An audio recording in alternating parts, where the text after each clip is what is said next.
بسم اللہ الرحمن الرحیم۔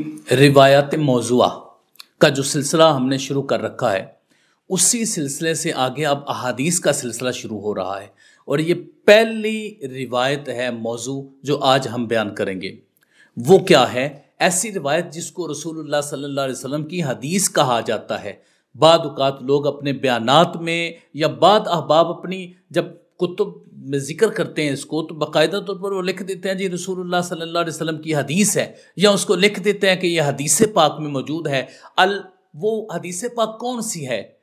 الفقر فخری، فقر میرا فخر ہے۔ اب یہ روایت ہے جس کو رسول اللہ صلی اللہ علیہ وسلم کی طرف منسوب کیا جاتا ہے، لیکن میں یہ عرض کرنا چاہتا ہوں کہ یہ کوئی حدیث پاک نہیں ہے، اور اس کو حدیث پاک کہنا کسی طرح بھی درست نہیں ہے۔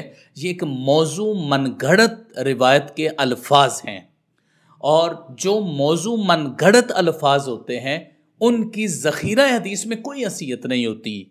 اب یہاں پہ ایک بڑی اہم بات میں عرض کرنا چاہتا ہوں۔ بعض اوقات ایسا بھی ہوتا ہے کہ محدثین کرام یا مفسرین اعظام وہ کیا کرتے ہیں، وہ ایک روایت کو ذکر کرتے ہیں اور کہتے ہیں کہ ھذا موضوع ولکن معنیہ صحیح، یہ روایت موضوع ہے لیکن اس کا معنی صحیح ہے۔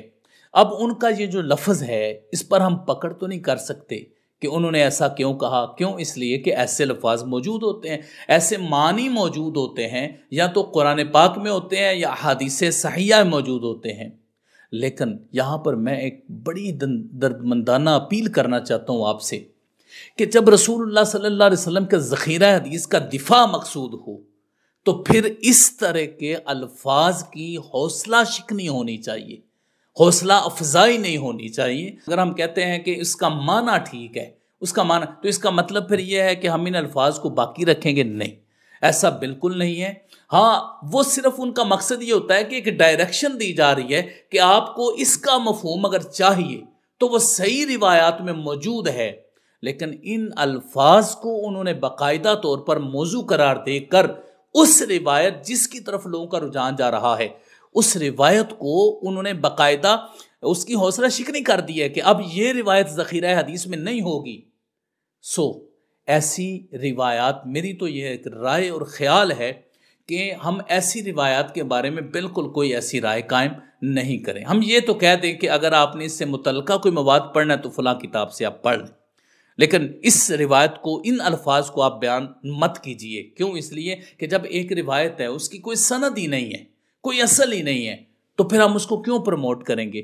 اس لیے یہ جو روایت ہے الفقر فخری، کہ فقر میرا فخر ہے، جس کو بیان کیا جاتا ہے عمومی طور پر، یہ کوئی حدیث نہیں ہے، یہ موضوع روایت ہے، من گھڑت روایت ہے۔ کسی نے الفاظ اپنی طرف سے گھاڑ لیے یا کہیں سے پڑھ کر اس کو پھر آگے رسول اللہ صلی اللہ علیہ وسلم کی طرف منسوب کیا اور وہ آگے سلسلہ چل پڑا۔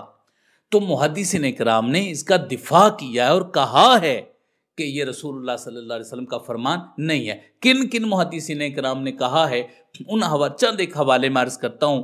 امام ابن ملکن نے اس کے بارے میں یہ کہا، الفقر فخری لا اصل لہ، فقر فخری جو روایت ہے اس کی کوئی اصل نہیں ہے۔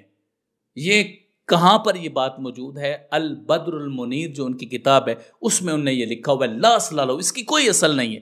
اس کے علاوہ امام سخاوی رحمہ اللہ نے مقاصد حسنہ میں کیا فرمایا؟ انہوں نے فرمایا قال شیخنا ھذا ہوا باطل موضوع، وہ فرماتے ہیں کہ ہمارے شیخ نے یہ کہا ہے کہ یہ باطل ہے، موضوع ہے، یہ کوئی حدیث نہیں ہے، اس کو حدیث کہنا درست نہیں ہے۔ اس کے علاوہ دیگر محدثین کرام میں جن کا نام آتا ہے وہ امام صغانی رحمہ اللہ نے اپنی کتاب الموضوعات میں اس کو ذکر کیا ہے، اور دیگر محدثین کرام میں امام ابن حجر اسقلانی نے واضح طور پر اس کو باطل اور موضوع کہا ہے۔ اور علامہ ملا علی قاری رحمہ اللہ نے کیا فرمایا؟ فرمایا فباطل لا اصل لہ، یہ باطل ہے، اس کی کوئی اصل نہیں۔ انہوں نے اپنی کتاب مرقات المفاتیح جو مشکات کی شرح ہے اس میں ذکر کی ہے۔ اس کے علاوہ انہوں نے ابن حجر اسقلانی کا بھی قول ذکر کیا ہے کہ قال الاسقلانی ہوا باطل موضوع، کہ امام ابن حجر اسقلانی نے کہا کہ یہ باطل موضوع ہے۔ یہ بات علامہ ملا علی قاری نے اپنی کتاب الاسرار المرفوعہ میں ذکر کی ہے۔ ان کے علاوہ دیگر محدثین کرام میں جن کا نام آتا ہے وہ قریب کے ہی محدث محمد طاہر پٹنی ان کو کہا جاتا ہے، فتنی کے نام سے عربی میں ان کو یاد کیا جاتا ہے. انہوں نے اپنی کتاب تذکرۃ الموضوعات میں اس کو ذکر کر کے کہا موضوع، یہ روایت موضوع ہے. ان کے علاوہ دیگر محدثین کرام نے بھی اس حدیث کو موضوع کہا ہے. اب یہ جو اس کے علاوہ بھی ایک پوری فہرست ہے، باقی کتابوں کو بھی آپ پڑھنا چاہیں. علامہ خفاجی نے اس کے بارے میں یہ فرمایا ہے، اور یہاں تک کہ علامہ محمود آلوسی رحمہ اللہ نے بھی اس کے بارے میں یہی کہا ہے کذب لا اصل لہ، یعنی وہ مفسر ہیں، انہوں نے اپنی تفسیر میں بھی اس کے بارے میں یہ کہا ہے کہ کذب لا اصل لہ، یہ ایک جھوٹ ہے، اس کی کوئی اصل نہیں ہے. تو یہ ائمہ کرام اور یہ کتابیں جن کا میں نے آپ کو حوالہ دیا ہے، انہوں نے اس روایت کو موضوع قرار دیا ہے. لہٰذا الفقر فخری کا نام، ان الفاظ کو جب بھی آپ سنیں تو آپ کا ایک مائنڈ، ایک ذہن، ایک سوچ اس طرف جانی چاہیے کہ یہ رسول اللہ صلی اللہ علیہ وسلم کا فرمان عالی شان نہیں ہے. اگر کوئی بندہ یہ کہتا ہے جی معنی تو ٹھیک ہے، اسے کہیں میرے بھائی اس کا معنی ٹھیک ہوگا، باقی جگہوں پر موجود ہوگا، لیکن یہ جو الفاظ رسول اللہ صلی اللہ علیہ وسلم کی طرف منسوب کیے جا رہے ہیں، ایسی کوئی روایت، ایسے کوئی الفاظ رسول اللہ صلی اللہ علیہ وسلم نے نہیں فرمائے. لہٰذا ان الفاظ کے ساتھ جو یہ مروی ہے، یہ الفاظ قابل قبول نہیں ہیں.